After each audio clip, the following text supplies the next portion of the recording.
Entertainment அப்படின்னா போர் அடிக்காமல் காலத்தை கடத்துறது, நேரத்தை கடத்துறது. நம்ம நேரத்தை கடத்தாமல் இந்த வாழ்க்கை வாழ்கிறோமான்னு சொல்லுங்கள்.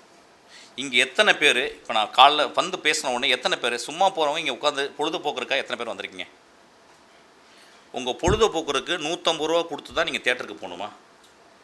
ஒரு மரத்தடியில் உட்கார முடியாதா? ஒரு தேவாலயத்துக்குள்ளே உட்கார முடியாதா? ஒரு கோவிலில் உட்காந்து ஒரு நந்தியை பார்க்க முடியாதா? ஒரு மாஸ்க்கு வெளியே இருந்து அதுக்கு மேலே டோம் மேலே இருக்க இந்த பிறையை உத்து பார்க்க முடியாதா? இரவில் ஒரு நிலவை உத்து பார்க்க முடியாதா? எதுக்கு நம்ம தேட்டருக்கு ரூ. 150 கொடுத்து பொழுதுபோக்கு போகிறோம்? சாராய கடைக்கு போகிறாங்க, கோவிலுக்கு போகிறாங்க, இதெல்லாம் நினச்சிக்கிறீங்களே ரொம்ப சின்சியராக போகிறாங்கன்னு. கிட்டத்தட்ட இவங்களும் பொழுதை தான் போக்குறாங்கன்னு நினைக்கிறேன். ஆக்சுவலாக பொழுதை போக்குறதுக்கு ஏன் தேட்டருக்கு போகணும்? நம்ம எதுக்கு 2 மணி நேரம் 2.5 மணி நேரம் உங்களுடைய ப்ரீஷியஸான டைமை எதுக்கு அங்கே போய் போக்கணும்னு கேட்குறேன்.